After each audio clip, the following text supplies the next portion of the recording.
Que pensez-vous d'Éric Escoffier? Poser cette question à Chamonix, c'est vous attirer à coup sûr des haussements d'épaules, des sourires narquois ou des réponses genre « Escoffier, bon, il est un peu fou ». Et oui, ce Lyonnais de 27 ans dérange. Pensez donc, il touche à tout, pilote comme ici aux 24 heures sur glace, saute en delta, en parapente et crime des crimes, s'amuse avec la montagne en lançant des défis insensés, apparemment comme ça, sans réfléchir, et aussi sans se préparer sérieusement. Parfois, il réussit, souvent, il se plante. Tenez, son dernier truc, tenter sans repérage préalable l'enchaînement des 3 faces nord les plus célèbres des Alpes, les Guers, le Cervin et les Grandes Jorasses. Une folie.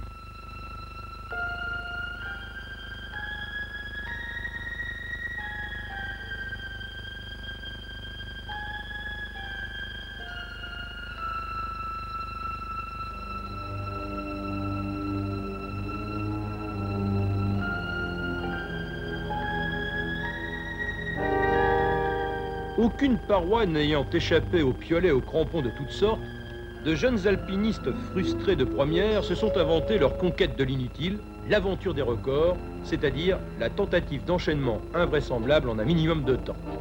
À la tête de cette nouvelle espèce de conquérants, Jean-Marc Boivin, Christophe Profit et Éric Escoffier. Profit et Escoffier, qui au début 87, à quelques heures d'intervalle, ont essayé de réussir la trilogie Héguer, Cervin, Grande Jorasse. C'est le 11 mars à minuit qu'Escoffier part à l'attaque de l'Héguer. Hélas, comme il ignore tout de sa face nord, il progresse à l'aveuglette et malgré la pleine lune, ne trouve pas sa voie. Sagement, il abandonne et redescend au refuge. C'est là que nous l'avons surpris le jeudi 12 mars, à l'instant de son réveil. Il est 22 heures et malgré sa récente déconvenue, Escoffier est décontracté. C'est une permanence de son caractère, rien ne semble avoir d'influence sur lui. Pour ses détracteurs, cette indifférence apparente est un des signes de son manque de sérieux. En revanche, son équipement, bien que réduit au strict minimum, fait l'unanimité des spécialistes. Dans le sac à dos, 20 mètres de corde pour s'auto-assurer dans les passages très délicats, une lampe frontale, 5 mousquetons, un talkie-walkie, une paire de crampons, et côté ravitaillement, encore plus simple, 5 barres de chocolat et une boîte de boissons énergétiques.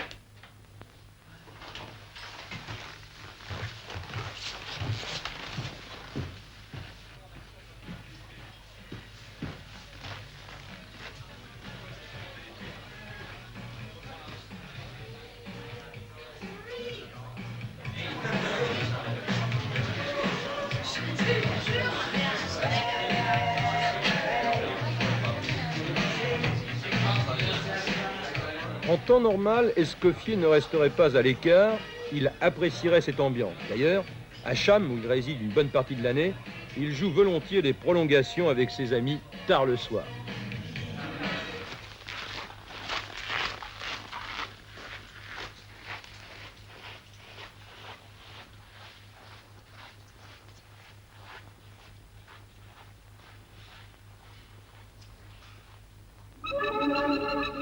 L'Eiger, paroi mythique à la réputation exécrable. Depuis 1935 et la première tentative d'ascension, plus de 30 hommes y ont laissé leur vie. L'Eiger, vaincu le 24 août 1938 après 4 jours d'efforts par une cordée allemande et autrichienne. L'Eiger, austère, hostile, imprévisible. L'Eiger, qui pour Escoffier, contrairement à tous ceux qui l'ont précédé, n'est pas une finalité en soi, mais une étape. Après, il y aura le Cervin, et puis encore après, les Grandes Jorasses. Au début de l'escalade, Escoffier est gagné par l'émotion. Le passé de l'Eiger trouble son esprit. Il a beau lutter pour se contrôler, l'angoisse le tient. Heureusement, pris par l'action, il finit par tout oublier. Il n'a plus qu'une obsession, gagner. Oui, il doit gagner. Se battre, ne pas fléchir. Être le plus fort, le plus fort. Malgré cette détermination, il se perd à nouveau. Et ce n'est qu'à l'aube qu'il peut enfin trouver le bon itinéraire. Cette fois, il fonce et avale les difficultés. La fissure difficile, la traversée Interstoisser, puis le premier névé, le deuxième névé et ses 300 mètres de glace dure.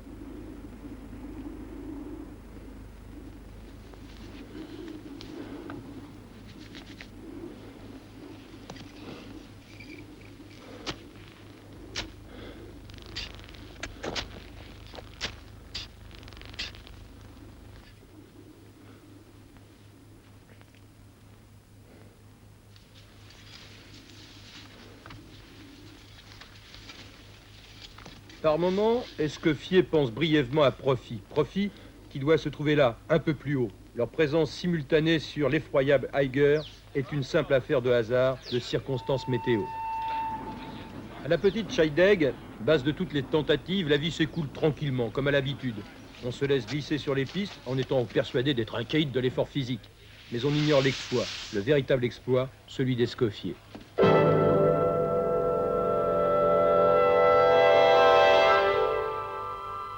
Lieu-dit du bivouac de la mort. Comment tu te sens à cet endroit bien précis de la face? J'aimerais bien qu'il y ait un peu moins de neige pour voir dessous, mais d'après tout ce que j'ai lu, il devrait bien y en avoir des morts là. 11 heures du matin, Escoffier est aux 2 tiers de la face et 300 mètres plus haut, Christophe Profit est au milieu de l'araignée. Christophe est au-dessus, c'est un peu une compétition entre vous deux. Il a fait les grandes Jorasses. Il va arriver au sommet d'ici 3-4 heures ou 2 heures. Après, il part au Cervin. Qu'est-ce que tu penses un peu de cette compétition? Bah, c'est motivant, mais c'est pas quelque chose. C'est pas la compétition au sens péjoratif. Enfin, en tout cas pour moi, il n'y a pas de haine là-dedans. C'est purement amical. Et puis, si moi j'y arrive pas, tant pis. Si lui y arrive, tant mieux. C'est Jean Afanassieff qui a apostrophé Escoffier. Afanassieff, premier Français au sommet de l'Everest, qui a fait l'Eiger avec son frère et qui ici réalise ce film. Jean est déposé avec sa preneuse de son à différents points stratégiques qu'il a choisis. Et pour Escoffier, cette présence, loin d'être un atout stimulateur, est plutôt un handicap. L'hélicoptère perturbe sa concentration et crée des turbulences. Mais l'aventure moderne est à ce prix.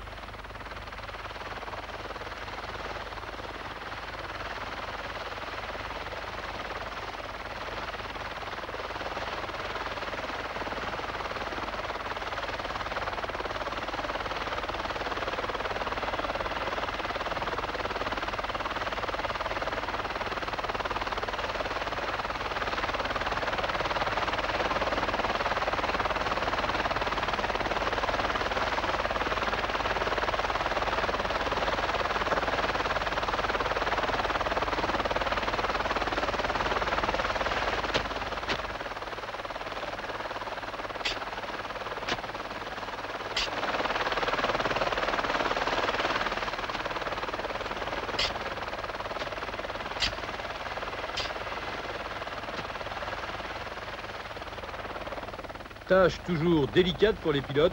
Troyer en pleine paroi n'est pas facile. Et émotion garantie pour Afanassieff.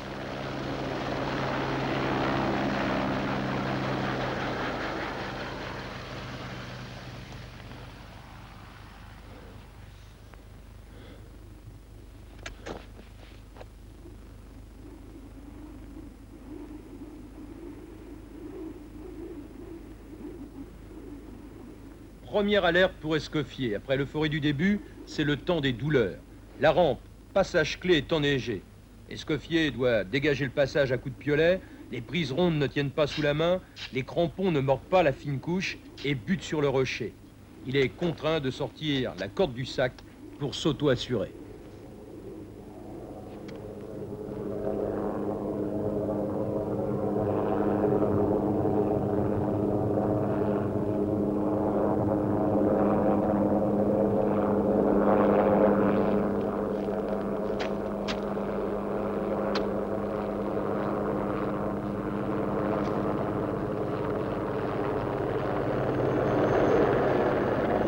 Afanassieff ne quitte pas sa proie. Pour lui, l'image d'abord. Il sait par expérience, pour avoir vécu des situations extrêmes en solitaire, que l'alpiniste d'aujourd'hui est condamné à une forme d'exhibitionnisme.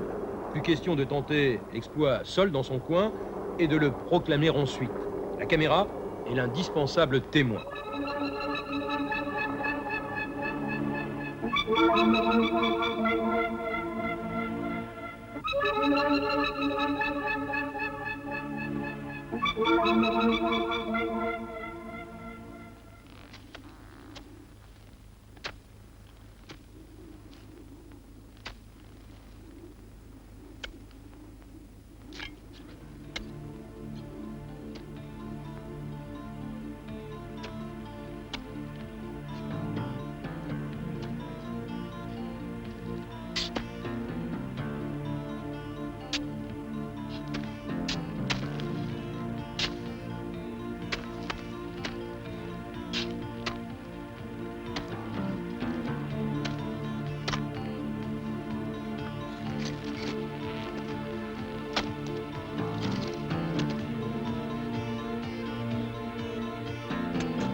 La rampe, toujours. Escoffier ne s'en sort pas. Impossible de bien assurer ses prises.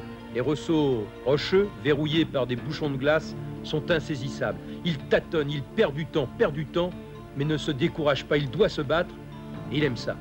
Le temps file, et il met plus de 2 heures pour franchir quelques mètres.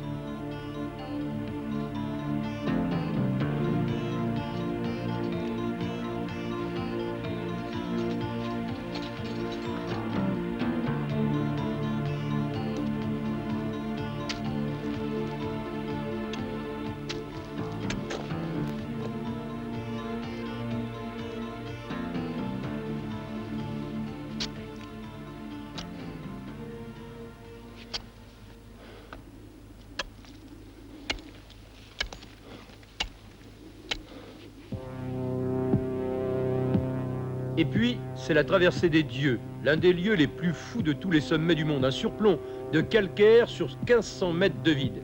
Ici, la roche est pourrie. Il est impossible de s'auto-assurer.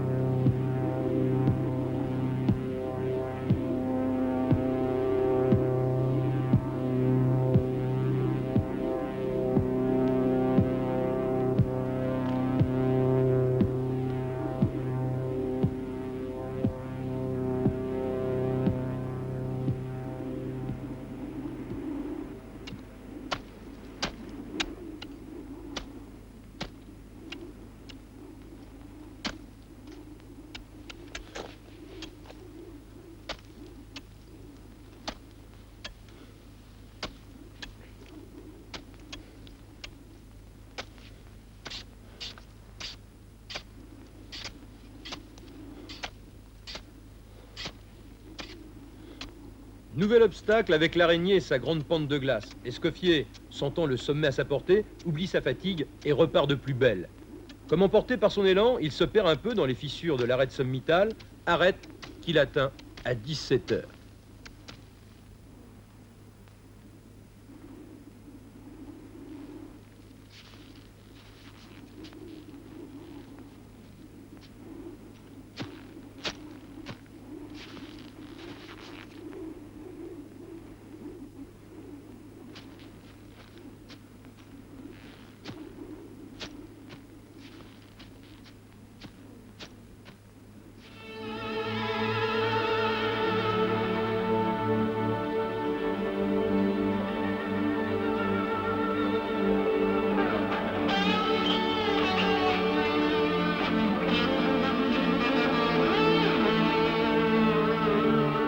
Une demi-heure plus tard, il est au sommet. Un peu plus de 17 heures lui ont été nécessaires pour vaincre l'Eiger. Hélas, une victoire pour rien. Christophe Profit, parti 24 heures plus tôt que lui, est déjà en train de terminer la face nord du Cervin, 3e sommet de sa trilogie. Profit est donc le premier à avoir réussi en hiver l'enchaînement Grande Jorasse, Eiger, Cervin. Quand il apprend cette nouvelle, Escoffier décide de continuer, non plus pour un record, mais pour le plaisir.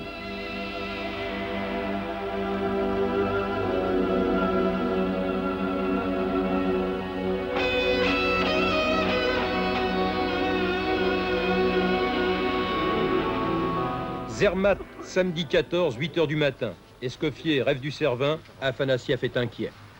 Bon, Michel, qu'est-ce qui se passe alors là? Eh bien, on va voir le temps qu'il fait au pied du Cervin. Et puis, je dois faire un vol de reconnaissance pour voir s'il n'a pas trop neigé cette nuit. Et puis Eric prendra une décision pour voir s'il peut y aller ou pas. Les skis, tu dis qu'ils sont où? À Stadt, machin, là? Côté du Villers, des tunnels. Ouais. On a d'autres paires de skis ici, genre, non? Ouais, oui, il y en a dans la bagnole. Ouais. Alors, et toi, Eric, t'en penses quoi? Non, il faut aller voir de toute façon. Si c'est beau, tu tentes? Ouais. Bon, allez, alors, action, on y va. Allez. Yes, sir.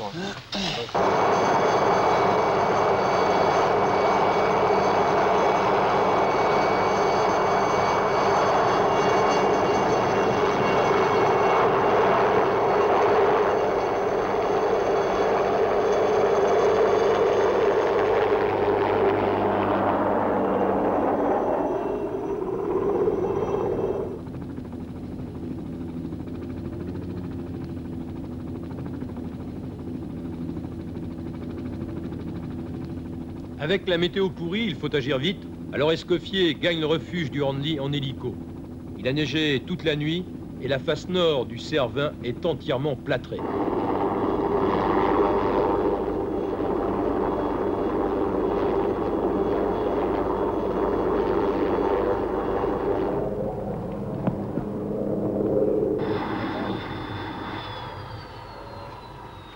Comme pour Leiger, Escoffier ignore tout de la face nord du Cervin qu'il va bientôt attaquer. Il avait refusé de les reconnaître auparavant. Pour justifier ce choix, il dit simplement « Je préfère le plaisir de la découverte. La pratique de la montagne varie selon de nombreux paramètres. Moi, j'ai envie d'improviser, c'est dans mon caractère. C'est là une différence essentielle entre profit et moi. » Vous voyez que là tu pars pour la face nord du Cervin. Ça te fait quoi là que Christophe ait réussi son truc? Tu la joues comment? Au contraire, c'est plus motivant. Mais là, le Cervin, c'est pas un problème. Il a neigé un petit peu, mais c'est pas gênant. Après, dans la Walker, ça risque d'être plus gênant. Mais pour le moment, on n'en est pas à la Walker. Donc là, je pense que je vais en avoir pour 6-7 heures, je sais pas, tout compris. Donc, mais là, ça va. Bon, le temps s'est dégagé, donc ça roule. T'es optimiste? Ouais. Bon, Là, pour la journée, tout va bien. Et ben, à tout à l'heure. à tout à l'heure avec bonne chance. Merci.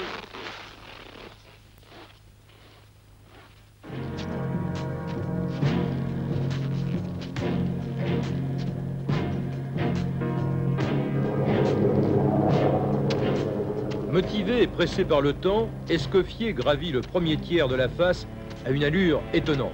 Tout va pour le mieux jusqu'à la rampe oblique.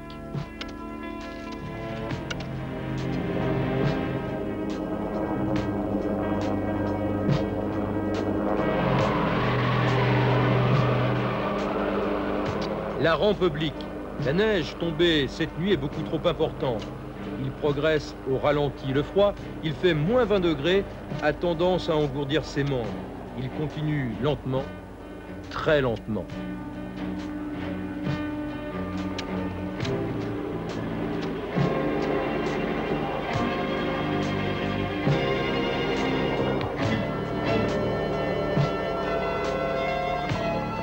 À 18h, il est au niveau de la cabane Solvay, à 4000 mètres d'altitude. Encore 400 mètres à gravir, et la nuit qui est là. Au refuge du Hornli, c'est l'inquiétude. À la dernière question radio, Escoffier nous a dit qu'il était environ à l'altitude de la cabane Solvay, à 3900 mètres, donc encore très loin du sommet. Il ferait pratiquement moins 25 degrés. Dans la face, il doit faire encore plus froid. Il n'a pas d'équipement de bivouac, il est parti avec une seule paire de gants, pas de réchaud, pas de duvet, pas de tente. Donc l'hélico vient maintenant pour qu'on aille voir ce qu'on peut faire pour lui. Voilà. Vous avez C'est dans la cabine, hein. 25 mètres de corde. Oui, il est 20 mètres Ouais. sur l'hélico, hein. Ah ouais, d'accord. Jusqu'ici. Ouais. On peut pas. Ah, vous le treuillez, jusqu'ici vous l'amenez? Ouais. Ouf, dis donc.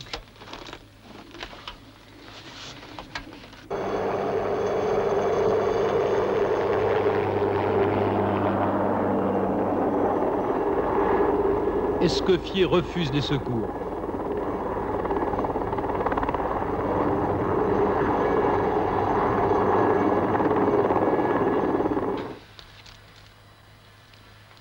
Fuck. Tu n'as pas contact avec lui, hein. No, because now he's climbing quite maybe fast. He try and he has no time to have Yeah, contact. but you know what he thinks? Yeah. That he climbs up to the top and then we get him with the helicopter at night, but we don't. Yeah, I know that, I know. Faudrait lui dire. If he wants to come down with us now or tomorrow morning at 7 o'clock if the weather is good. So that's 12 hours, minus 20 degrees, Yeah, I know. With nice and warm. what I can do. Yeah. And fuck. Ah, il veut pas, hein. J'ai descendu la corde et puis il me dit non, non, il veut continuer et puis il veut une lope et puis c'est tout, hein. Jean, qu'est-ce que tu fais là? Eh ben, l'hélico est monté pour le treuiller, ils ont lancé la corde. Ouais. Il a dit qu'il voulait pas être treuillé, alors Ouais. bon, ça me semble assez absurde. On va retourner avec eux, je vais y aller. Ouais. Voir si je peux avoir un contact radio, et puis s'il veut vraiment pas revenir avec nous, eh ben on va essayer de lui envoyer un sac avec du thé chaud et puis une veste un peu chaude parce que là, il a rien pour tenir le coup, quoi. Ça, faut bien... Ouais, il y a la bande, tiens là. Tu disais qu'il avait encore un quart d'heure, c'est ça, pour intervenir? Bah là, le vol, il n'y a plus qu'un quart d'heure de possibilité parce que les gars, l'hélico, hein, c'est pas des mecs qui sont là pour venir constamment dans la face nord du Cervin jouer avec leurs bijoux. Hein. Là, il est un peu tard et eux, ils tiennent leur peau aussi, quoi. Ça, c'est un peu le problème, quoi. Hein. C'est un peu délicat parce qu'en fait, à un certain stade, c'est ennuyeux, quoi. C'est ennuyeux. C'est délicat.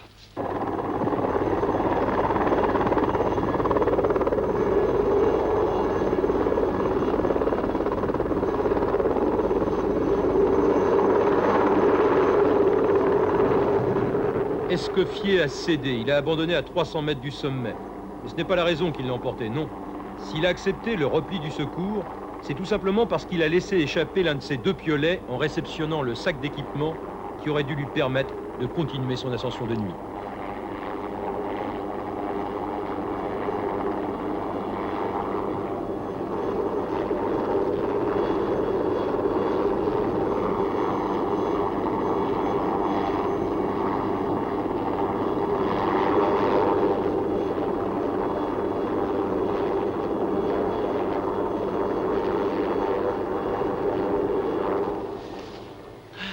Et alors, maintenant? C'est que les pilotes n'étaient pas contents, là, parce que la première fois ils sont montés, c'était pour te chercher quand je t'ai eu la radio. Moi, je t'ai dit, bon, bah, c'est trop tard maintenant, on peut plus attendre, ou on descend maintenant ou jamais. Ouais. Et sans mettre le bivouac, on devait mal passer la nuit par moins 30. Ouais. Alors, les pilotes sont montés pour les treuiller après. Ouais. Et pourquoi t'es pas allé avec eux alors? Bah parce que je voulais une frontale. Mais au début, tu voulais pas une frontale, tu voulais venir avec nous. Ah non, non. Au début, je voulais sortir. Ah bon. Mais bon, c'est mal compris. Quand je te l'ai dit, toi? Ouais. Non, là, quand je te l'ai dit, ouais, je t'ai dit, bon, bah, ok. Parce que je savais pas où j'étais, en fait. Et après, quand je suis arrivé à l'embranchement du couloir qui va sur Solvay, bon, bah, j'en avais pour peut-être une demi-heure à sortir là-haut. Il y avait le petit passage con au début, là, et puis après, le couloir, il est en neige tout le long.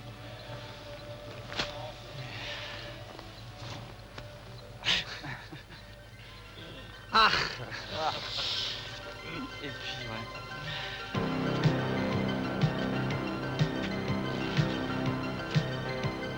Un échec, certes, mais qui n'ébranle aucunement les certitudes d'Éric Escoffier. Et même, si la méthode rigoureuse de profit offre plus de garanties de succès, la sienne, fondée sur l'instinct, est un art de vivre qui ne se discute pas.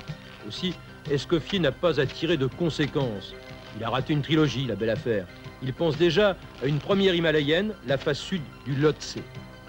Et si c'était cela, le véritable esprit d'aventure?